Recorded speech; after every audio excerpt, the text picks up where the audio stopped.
Life is full of mysteries, perhaps none more compelling than those that lie within the confines of the human mind.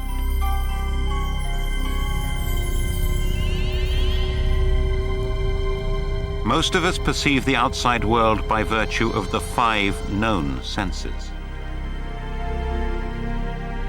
But there are some people who claim they see the world through extrasensory channels. Do these strange powers of the mind truly exist? Can they be measured, tested, even harnessed? Or are they simply wishful thinking? Join us on a journey of discovery as Reader's Digest's Mysteries of the Unexplained presents Powers of the Paranormal.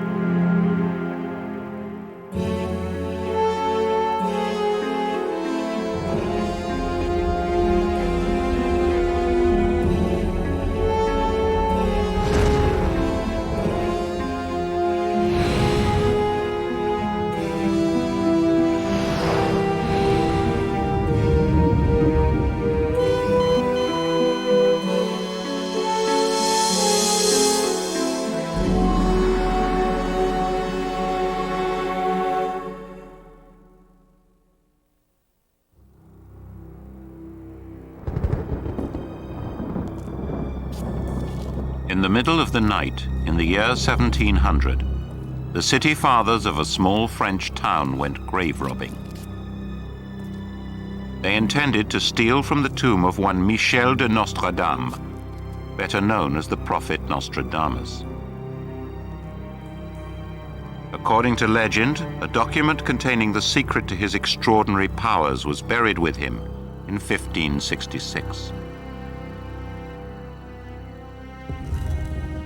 It was a fearful expedition. Some said his prophecies included a curse on tomb robbers.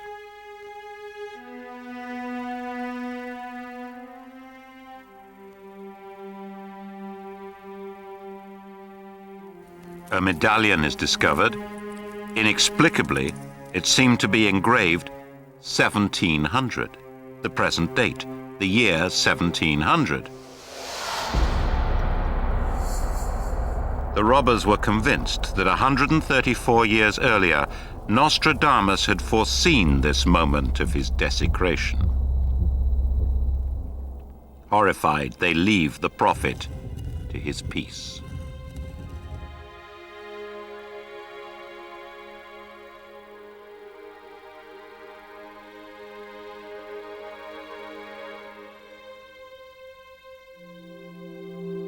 Many people long to be told the future. They see it as a way to command their destiny, rather than be commanded by an unknown, impersonal fate. In every civilization, in every corner of the world, seers have arisen, and people have embraced their every word. Nostradamus himself followed in a tradition at least as ancient as the Greeks. Certainly his rituals seemed modeled after Brancus, one of the famed oracles of the great temple of Delphi. Seated by a smoking brazier, Brancus would conjure her visions of the future from the vapors in the air.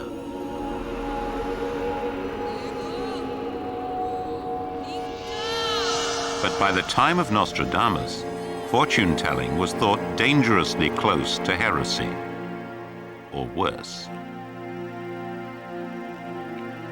In a world where witchcraft was believed to work, and the devil was thought to be real, the soothsayer ran great risks. The Catholic Church saw little difference between a soothsayer and a heretic. Indeed, the Inquisition doled out a similar fate to both. Seers were interrogated and burned alive.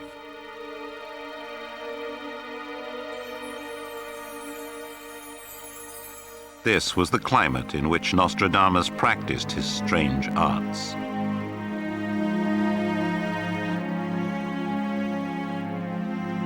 Indeed, his interest in magic, his ecstatic trances, his writings and predictions, all might have doomed a lesser man. But so renowned was the mastery of Nostradamus that the nobility was able to protect him from the Inquisition.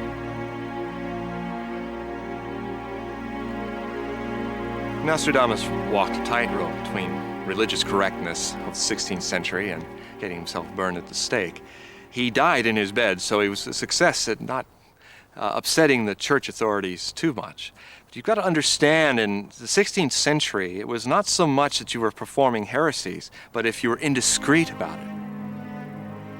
Over 36,000 words of prophecy flowed from his pen.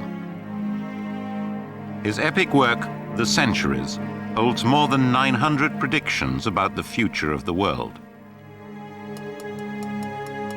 They exerted a curious fascination then, as they do now. His fame really rested on the fact that one of his many prophecies seemed to foretell the death of the reigning monarch of France, Henry II. The prophecy described in detail what happened. This is what it said. The young lion and the old lion will meet in ritualized combat on the field of honor. And then he says, he shall have his eyes pierced through the golden cage. Henry was killed in a joust. He was not a young lion fighting an old one, but his opponent's lance shattered as they clashed, and the splintered shaft penetrated the golden visor of the king. It was an unusual and highly public death, and enhanced Nostradamus' reputation forever. Nostradamus' prophecies are couched in 4-lined rhymed verses called quatrains, written in an obscure and cryptic style, sprinkled with Hebrew, Latin, and Portuguese words. They're difficult to interpret. People have claimed that various verses foretold the Great Fire of London in 1666, details of the French Revolution, and the rise of Napoleon and Hitler. Volume 9, Quatrain 90, is the verse people quote as predicting the Nazis.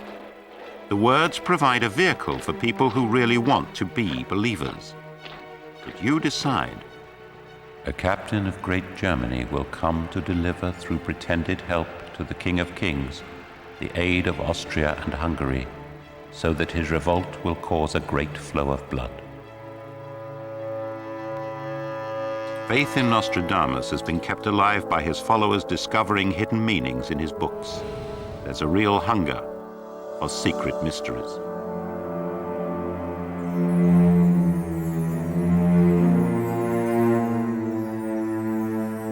It's also said that he predicted the end of the world in the one quatrain that contains a date. In the year 1999 and 7 months, the great King of Terror will come from the sky. Nostradamus' enthusiasts await the millennium with bated breath.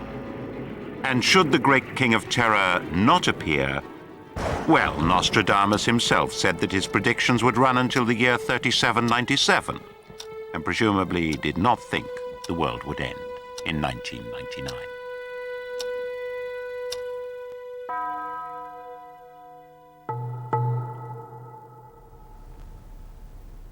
But the idea of paranormal powers is so powerful that a hint becomes evidence, and evidence proof. Can psychics interpret clues and answer questions the rest of us cannot? The Reader's Digest decided to put together its own team of paranormal investigators to find out.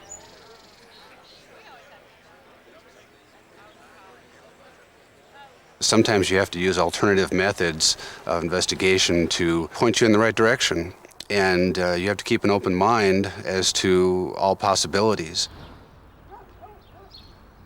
A little girl has been missing from her home in Rochester, New York for 2.5 years. The longer she's missing, the more surely chances of finding her decrease. Time is running out. We hired Nancy Meyer, a psychic from Pittsburgh, Pennsylvania.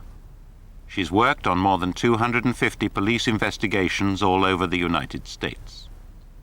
She claims a success rate of 90%. Jim Wright has worked with Nancy Meyer before. The important thing about working with Nancy was that she knew nothing about the case, and there were several instances where we had her on the scene of the crime that she was able to tell us specific details about the case that she would have no way of knowing. And also, she had done some work for us in the way of sketches of suspects and a murder weapon and so forth that we were able later to link up with some suspects. My mind seems to be able to pick up a lot of information from photos of the crime scene. That's what I primarily use. Or if it's a missing person, I use photos, handwriting samples, maps to try, and then all of a sudden I'll lock in on some part of the situation that will tell me, this is what happened.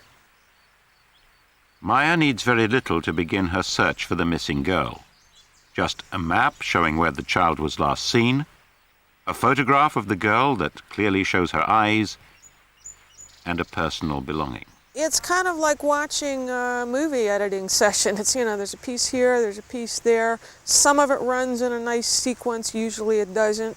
And trying to put the pieces together in a way that makes sense can be kind of mind-boggling. It's very fast. The images just fly through my mind.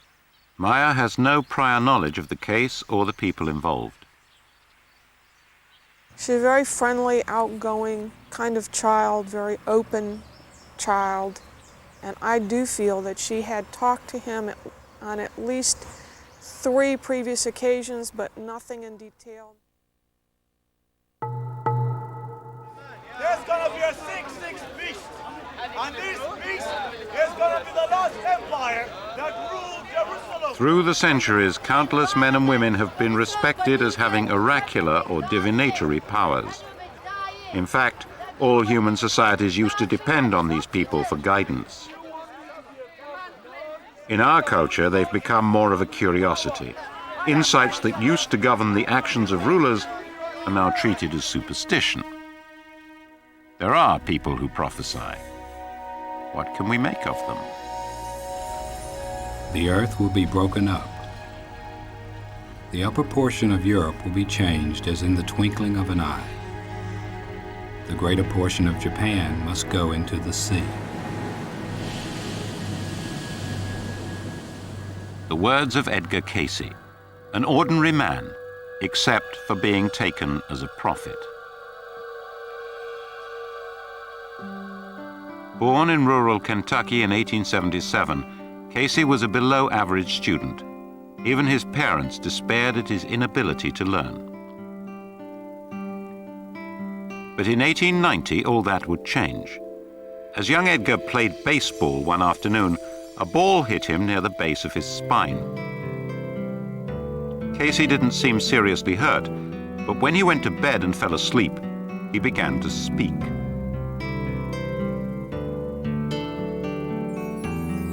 Cayce's words were not the ramblings of a fevered brain, but instructions aimed at effecting his own cure. His prescription called for a poultice of cornmeal, onions, and herbs to be applied to his neck. His amazed parents did as they were told. The following morning, all signs of Cayce's injury had gone. They believed he had just delivered his first psychic reading.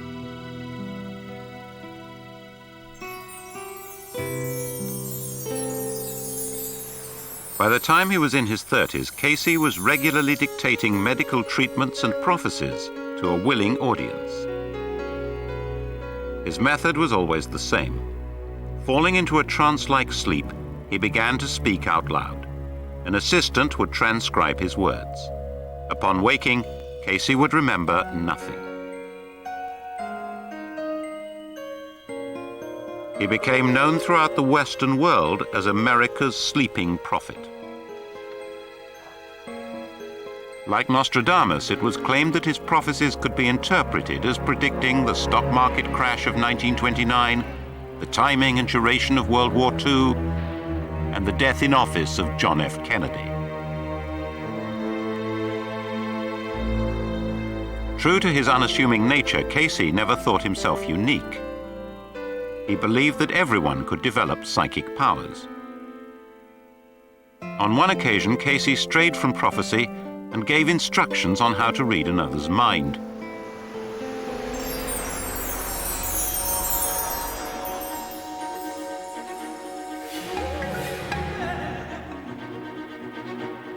First, begin between cells. Set a definite time, and each at that moment put down what the other is doing.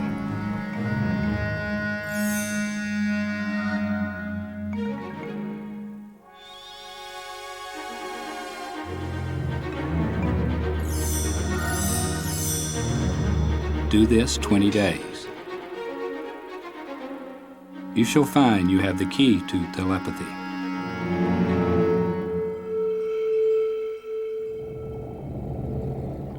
It's intriguing that he really believed this would work. It doesn't for most people.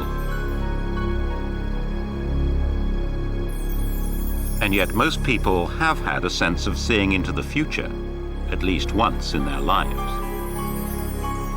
According to a recent study, dreams are the most frequently reported vehicle for psychic experiences. Researcher Alan Vaughan believes in prophetic dreams. I think everyone should realize that we have this extraordinary potential within us to dream about the future. And this is part of our guidance mechanism. This is what helps people create success, either through their dreams, or often people will have, shall we call it, waking visions or hunches or intuitions of things that will work out for them. Vaughan bases his belief on personal experience. In April of 1968, he began to have a series of strange and disturbing dreams. It was an election year. U.S. Senator Robert Kennedy was campaigning for the Democratic nomination for president. Over the next few weeks, as Kennedy gained momentum, Vaughan's dreams grew more vivid, his sense of an evil premonition stronger.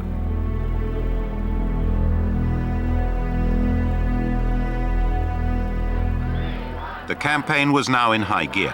As the crucial California primary approached, Bobby Kennedy was looking good in the polls. My thanks to all of you, and now it's on to Chicago, and let's win there.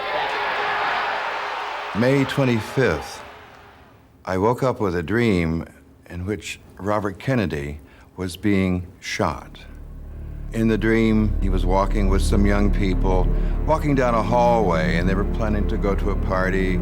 It was at night, and suddenly there were shots fired.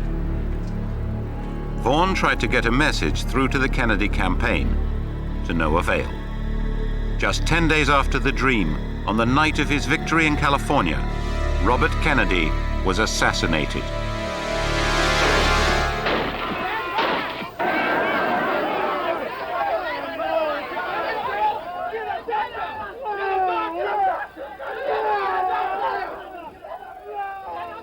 On June the 5th, when I heard the news that Robert Kennedy had been shot, it was the most horrible feeling I've ever had in my life. It was like I was guilty. It was my fault because I had not been successful in warning him. But as the news came in, I was able to compare it with the dreams, and there were a dozen points of correspondence. From a parapsychological point of view, this was really good evidence. Many people have explored the predictive power of dreams, and there have been experiments to try to test whether the human mind can know things that are hidden from the senses. For the last 70 years, an American research institute has sought to answer questions such as these. The Rhine Institute of Parapsychology is in Durham, North Carolina. Its director is Dr. Richard Broughton. He's convinced that there's a scientific basis for prophecy and other extrasensory powers. My feeling is that if ESP is a human ability, then by definition, we all have it to some degree. You know, we all have intelligence of some degree, but we all can't, get PhDs. So it is something we all have, but we're going to see very large differences in terms of how people can deploy it, how people can use it in their daily lives. Broughton's convictions are based on the longest and most rigorous series of scientific studies ever conducted in the area of ESP. The Institute's founder, Dr. J.B. Rhine, was determined to put the new science of parapsychology onto a scientific footing. To test the psychic ability of his subjects, Rhine used a specially designed deck of cards called Zener cards. The symbols on the cards were selected because they were easy to remember and of roughly equal visual weight. Carefully shielded from a tester, Rhine's subjects were asked to state the precise sequence in which the cards had been drawn from the pack. Most got nowhere, but Hubert Pierce did. On one occasion, Rhine offered Pierce $100 for every correct guess he made. He successfully predicted a 25-card sequence and pocketed $2,500, defeating odds of about 300 trillion to 1. By the 1970s, Zener cards were no longer used to measure the mind's influence on chance events. Computers had replaced them. Meanwhile, Rhine turned his attention to remote viewing, the ability to visualize an object or event from far away. Remote viewing is just a different name for extrasensory perception, but when it's directed at distant locations. But it's a kind of ESP where there's a sort of general free response on the part of the subject to describe whatever he or she is seeing. We all have the ability to imagine pictures in our minds, but remote viewers claim they have a form of second sight.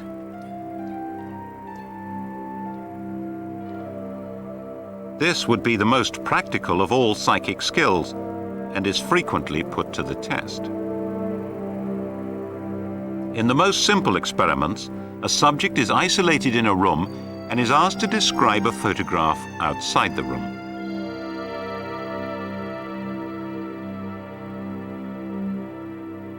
Despite never having seen the photograph, the remote viewer then tries to visualize the image in his mind.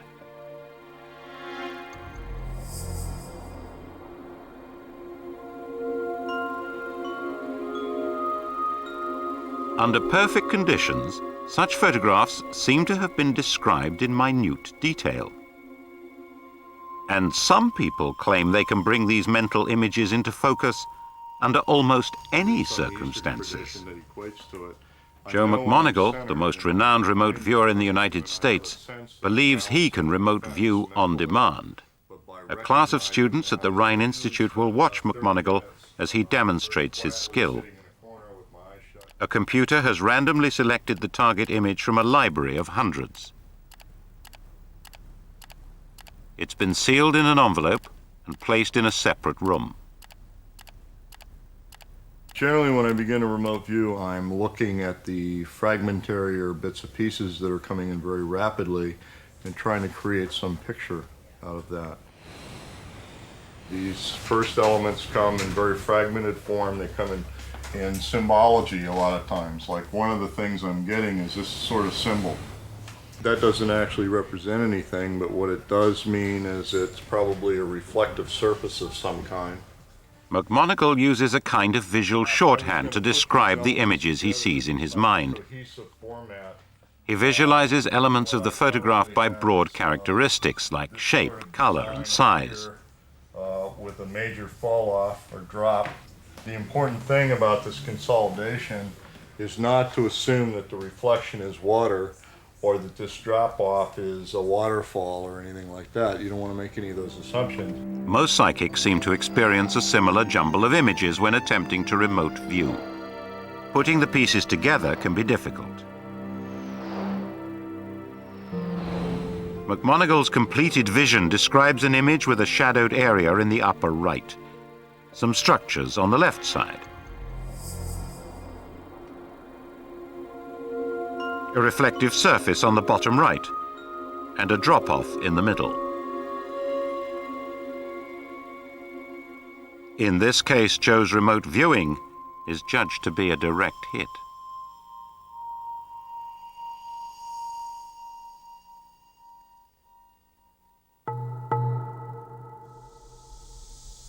We were so impressed by McMonagle's remote viewing skills that we asked him to join the Reader's Digest investigative team.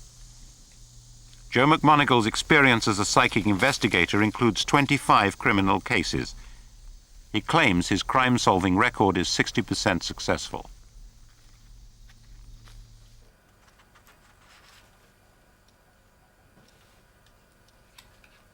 McMonagle is now set up to remote view in his home in Charlottesville, Virginia. For a remote viewer, it's much harder to find a missing person than to identify an object or a location. You can develop some very detailed drawings of the location that a person might be held in, or the location of, say, a missing body or something. But the problem is, even with a detailed drawing, let's say it was a drawing of a trailer park. There are how many trailer parks in America? He needs the date and time the little girl disappeared. Nothing else. McMonagle has been given no information about the case, but at least one of his predictions will prove true. She was playing on a bike at the time, or had her bicycle with her. I get a sense that she probably lost part of her clothing, a shoe or a sock or something.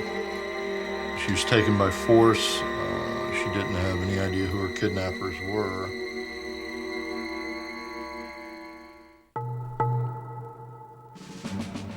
One more facet of Joe McMonagle's biography must be mentioned. He's a graduate of the most remarkable program in the history of American espionage. Joe was a remote viewer for U.S. intelligence. Mr. Joseph McMonagle received a Legion of Merit Award, which was given in part for providing invaluable information with a novel intelligence gathering technique, which was briefed at the highest levels of the executive and congressional branches of our government. In the throes of the Cold War, the CIA received information that the Soviet Union was turning to parapsychology as a source of exotic espionage. Concerned that the Soviets might actually discover some strategic use of psychic powers, the United States retaliated. In 1972, the Pentagon's Defense Intelligence Agency created Operation Stargate. A team of psychics spent 20 years and $20 million of government money attempting to visualize everything from the identity of KGB agents to the design of top-secret enemy submarines. In 1980, these psychics were asked to find out where Iranian terrorists were holding American hostages.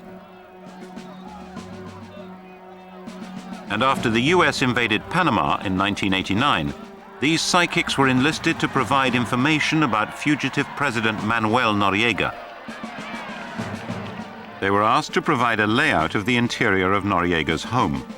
The psychics delivered a top-secret report with their descriptions of the rooms and their contents. In 1994, the CIA was ordered to investigate the Stargate program. There was large media attention when the CIA finally announced their findings, and ESP and the use of it in the government are ripe for ridicule. Our project, however, really survives best with responsible criticism. We enjoy skeptics. In fact, if we can't find them, we'll hire them from somewhere if they don't volunteer. We want skepticism because we improve our product, we learn more about what's going on. Once the CIA had learned what was going on, the Stargate program was terminated. The psychics had come up with useful information 25% of the time. Mostly, they'd been wrong. ESP remains an enigmatic power. My feeling is that this anomalous information, extrasensory perception, comes and goes and serves similar needs to creativity.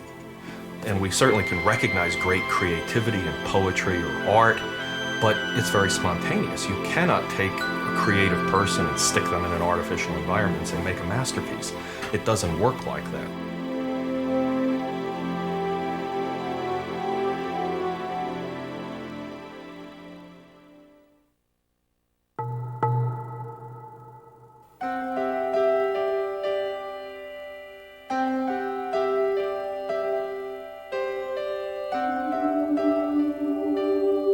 The story behind our psychic investigation is a tragic one.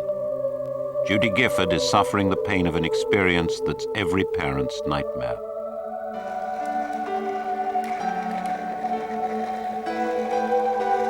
It was early evening on a beautiful spring day.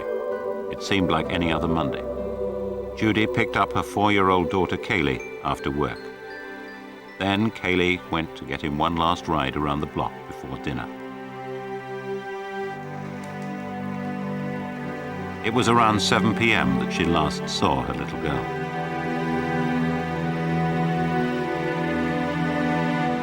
As the clock keeps ticking, Judy is desperate to find Kaylee. She is open to using psychic detectives to help. Maybe they can see something that somebody inside is not being able to see, like the forest through the trees kind of scenario. Maybe our police department are looking at things and not being able to see the answer. Maybe an outsider can come in and see something that they can't. All over metropolitan Rochester, on the southern shore of Lake Ontario, Kaylee's photograph has been distributed. Her smiling face is everywhere. You know what it feels as though someone rips your heart out while it's still beating in their hand. Because that's what I felt like. Someone just stole my life, which is my child.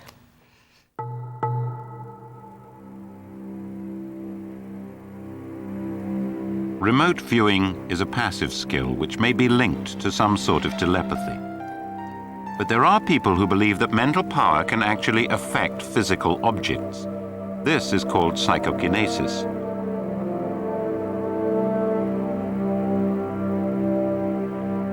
Obviously, such a power directly contradicts our understanding of the laws of physics. Not to mention our understanding of the rules of the game of pool.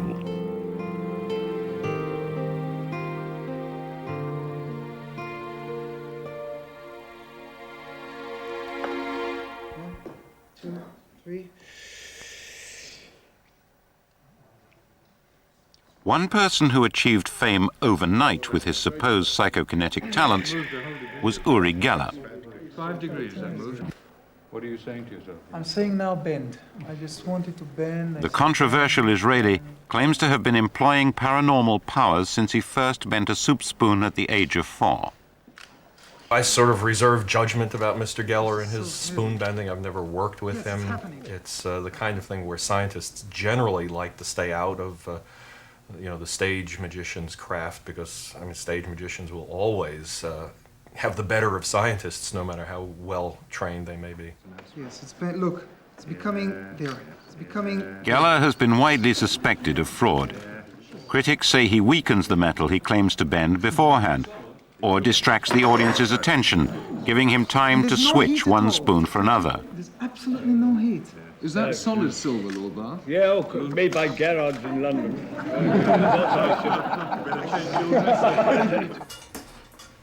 Among the skeptics is Richard Wiseman, an expert on the art of deception.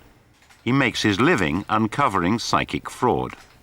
Often psychics are very opportunistic. They'll walk into a situation not quite knowing what they're going to do. They'll look around, they'll exploit the moments when everyone's attention drops, or suddenly everyone's looking in a particular direction. Perhaps they'll tweak a spoon and leave it on the table bent, and then 10 minutes later say, hold on, I'm concentrating on bending a spoon, can anyone see one that's bent? That sort of thing.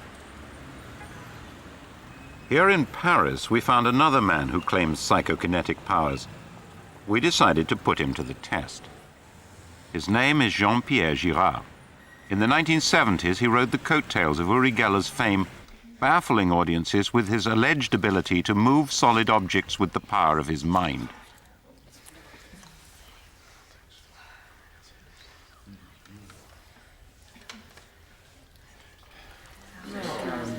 But like Uri Geller, Girard was widely accused of fraud.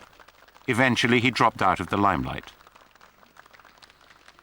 Demonstrations are often too flashy and done without scientific supervision. I rarely do demonstrations for the media. For the last 20 years, I've been doing mainly experiments in laboratories in a strictly controlled scientific environment. Je vais simplement demander à Jean-Pierre Girard de se laver les mains très consciencieusement. Today, Girard has agreed to demonstrate his abilities under one condition, that a properly controlled testing environment be provided. A French magician named Ronqui is Jean-Pierre's monitor. He's president of a French association that's often called upon to investigate claims of paranormal occurrences.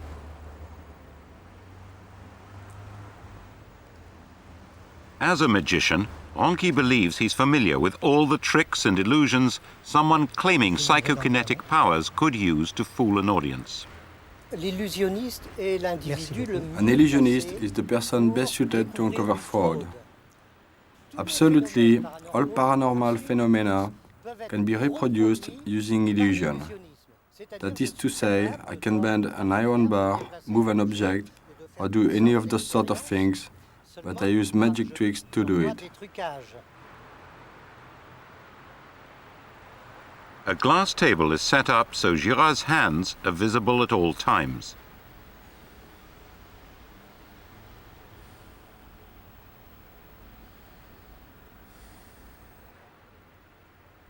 Ronqui has personally chosen and closely inspected the metal bars Girard will try to bend. Each is labeled with a different number to prevent Girard from switching bars during the demonstration. The 10 bars are made from a non-magnetic metal alloy.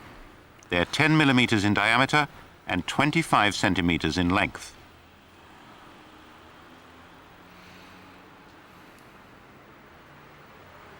We watched as Jean-Pierre went to work. Approximately 10 minutes into the demonstration, the metal bar he held began to bend.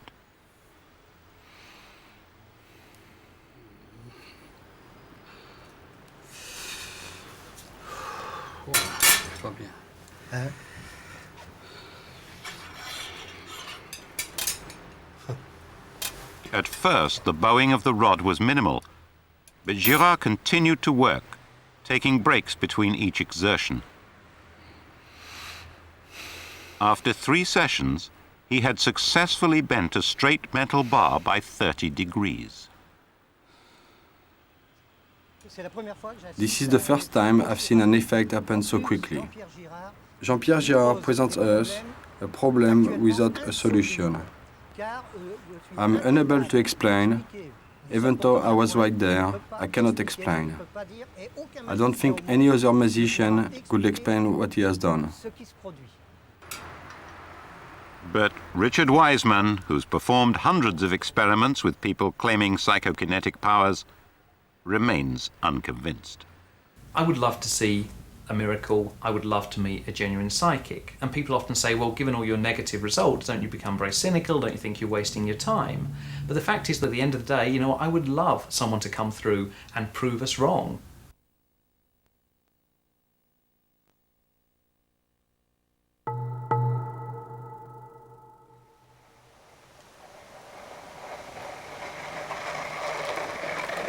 As our psychic investigation continues, 2 competing visions emerge.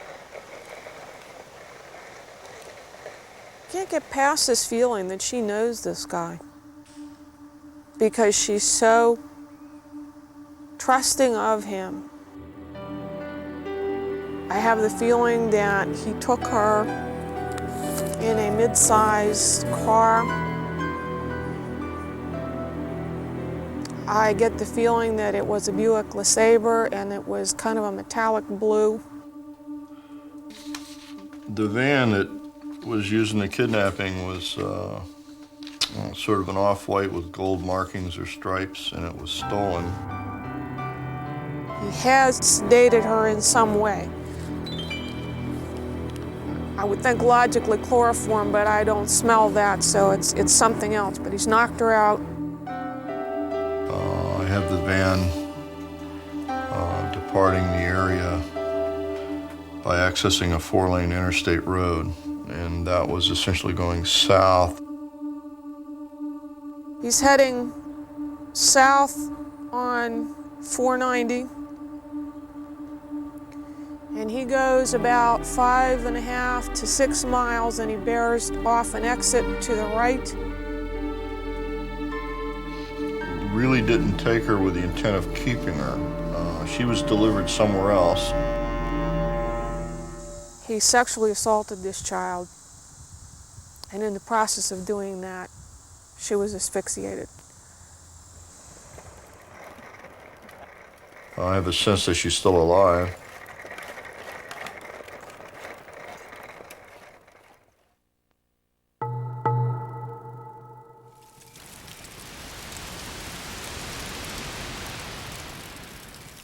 Hare Krishna, Hare Krishna. Some physical phenomena cannot be explained without reference to the power of the mind. This is a quick and very dangerous thing, and it's very powerful. Turns a lot of terror and fear into real high excitement. Overcoming fear and conquering the coals is seen as a powerful and life-transforming ritual. It's a metaphor for personal transformation, personal power. People can see the possibilities for themselves, that they can do more than they think they're capable of doing. Here in a friend's backyard near Seattle, Washington, Michael McDermott regularly organizes firewalking ceremonies.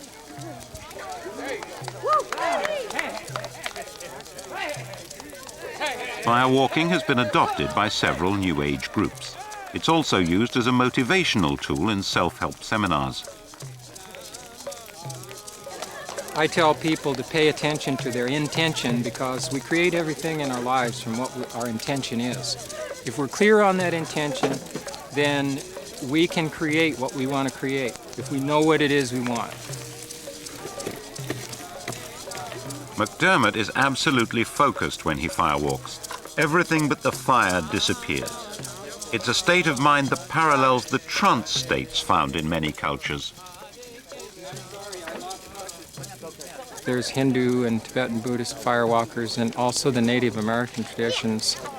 Of course, there are examples even of firewalking in the Bible.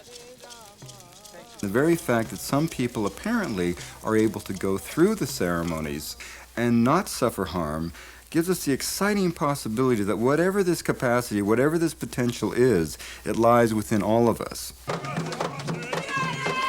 While there are many modern examples of trance-induced states, they pale by comparison with the altered states of consciousness seen in traditional cultures.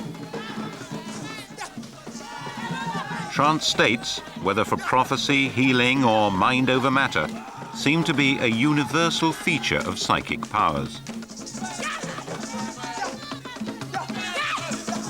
The ethnographic record leaves absolutely no doubt that in most societies of the world, the desire to invoke some technique of ecstasy, to soar away on the wings of trance, to get into some kind of distant metaphysical realm, is an essential part of the human desire. It happens everywhere, in 100 different forms.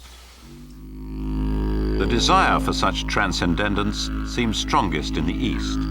In the Himalayan lands of India, Tibet, Nepal, and Bhutan, people have long practiced the ancient techniques of yoga and meditation. Indian holy men, also known as sadhus, may spend years in quiet contemplation. Some seem able to control their bodies in astonishing ways with the power of their minds.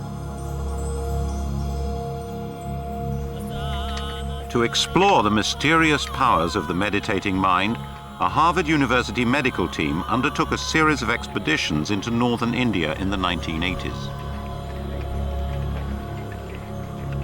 The expedition leader was cardiologist Dr. Herbert Benson. Benson's team came well prepared. They wanted to ensure that any phenomena they witnessed could be scientifically validated. Their equipment allowed for accurate measurement of stress levels, heart rate, and body temperature. With the blessing of the Dalai Lama, Dr. Benson became the first Westerner to study the previously secret rituals of Tumo Yoga. We went to the experts, Tibetan monks who were in legend allegedly able to dry icy wet sheets on their naked bodies, to melt snow around them, to do competitions. Those who melted the greatest amount of snow would win the competition. In an unheated chamber of a monastery, with snow on the ground outside, the monks begin their meditation. Wrapping their near-naked bodies in soaking wet sheets, they seek to invoke a spiritual heat against the freezing cold.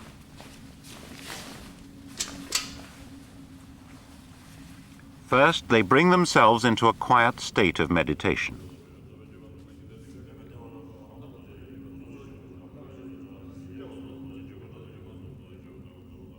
Then they visualize heat coming from the outside and entering their bodies, radiating up and down a central channel. For the monks, this heat is a spiritual energy that burns away the defilements of improper thinking. The natural response of the human body to extreme cold is uncontrollable shivering. Yet the monks do not shiver. In fact, within 5 minutes, the monks are generating so much body heat that the sheets begin to steam.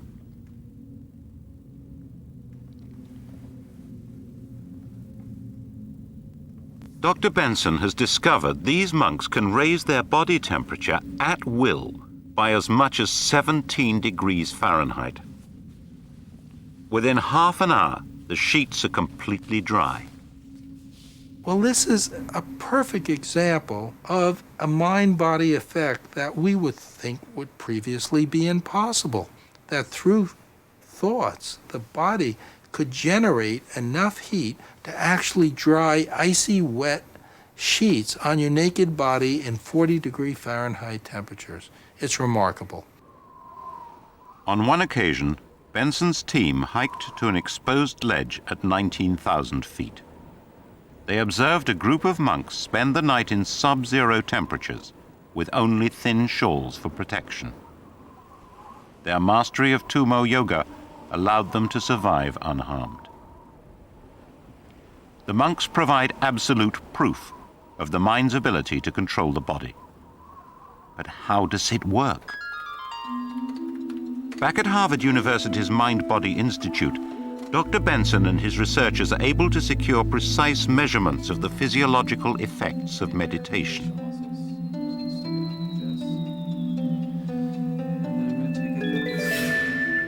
In repeated experiments, they've demonstrated that different states of mind produce detectably different electrochemical signatures. In particular, during the practice of meditation, a unique brainwave pattern dominates the electrical activity of the brain. According to Benson, the significance of such physiological changes is enormous. They're the indicator for a healing power that all of us possess. What we now know is that if you think in a certain way, your metabolism will decrease, your blood pressure will decrease, there's decreased heart rate, decreased rate of breathing, and feelings of peace and tranquility. There is nothing new about what we're talking, whether it be repetitive prayer, a rosary in Catholicism, davening in Judaism, centering prayer in Protestantism, or yoga, or meditation. They all evoke the same physiologic changes.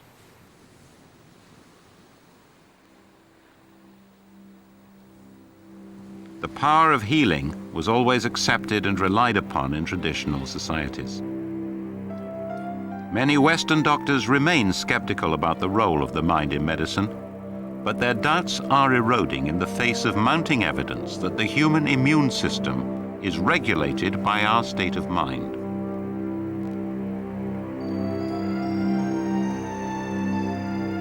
The body's healing system is far more powerful and complex than we ever dared imagine.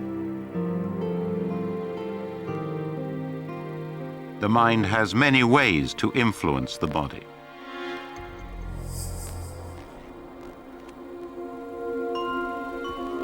Don Copland is the former president of the National Federation of Spiritual Healers in the United Kingdom. spiritual healers believe they can assist the body's own recuperative efforts and help return a patient to good health. Very good. Went to the hospital, had my latest I'm surgery. acting as a channel for a healing energy which we believe comes from a divine source, and channeling that energy to Eileen for the restoration of her energy system so that we can try and fight this problem that she's got, this deep problem.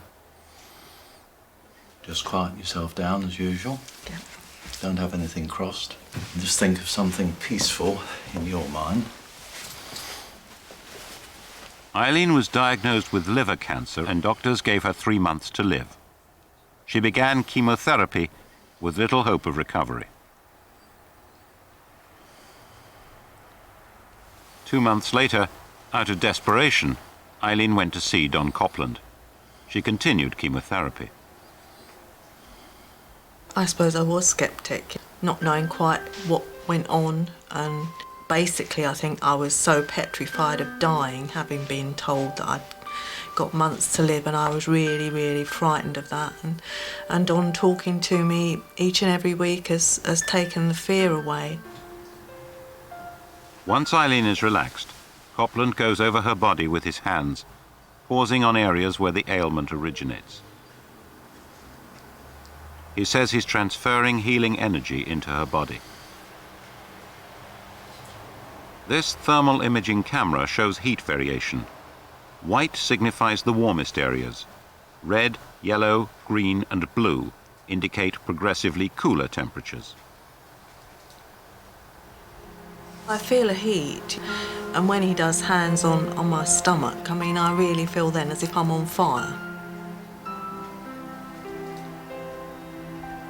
I'm very, very fortunate that someone upstairs has selected me to be a channel, to be able to do this. And over the last 20 years, many hundreds of people have been very glad of that facility.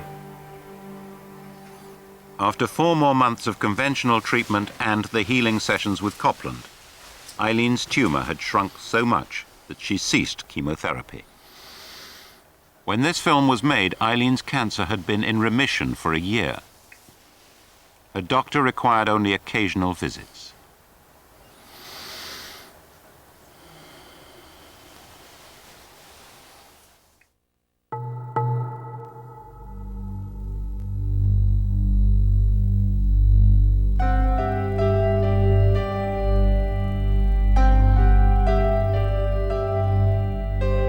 Psychics Nancy Meyer and Joe McMonigal have drawn very different conclusions about what happened to Kaylee Poulton. Meyer believes the missing child is dead. Joe thinks she's still alive. Unfortunately, just 10 days after our visit to Rochester, Meyer was proved correct. We have just learned that, in fact, there is a suspect in custody in the disappearance of Kaylee Ann Poulton. Unfortunately, the little girl has been murdered. 2.5 years after she disappeared, the body of Kaylee Poulton was found in a factory water tank on the outskirts of the city of Rochester. A suspect led police to her body after confessing to the killing.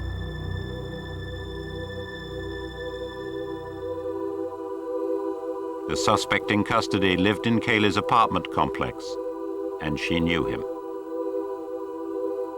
She was not afraid of him, not wary of him at all. So he must have been either living in her immediate area or was hanging out in that area for several weeks prior to this abduction. The suspect drove a blue Chevrolet to dump her body. I get the feeling that it was a Buick LeSabre and it was kind of a metallic blue. Kaylee Poulton was strangled to death. She was asphyxiated.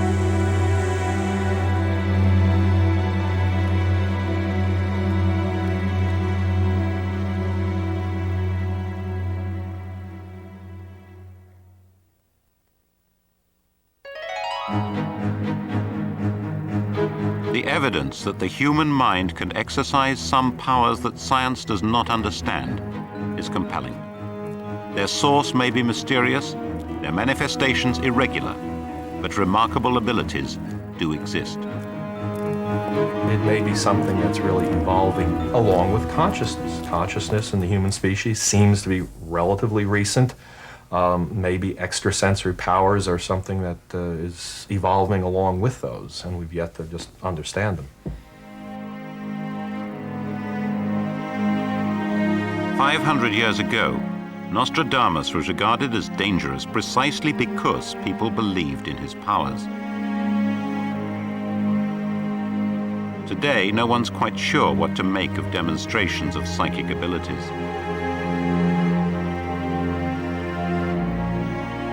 It seems clear that the mind has powers that challenge conventional science. But whether these powers are still developing, or whether they are remnants of a lost knowledge and forgotten disciplines, remains a mystery.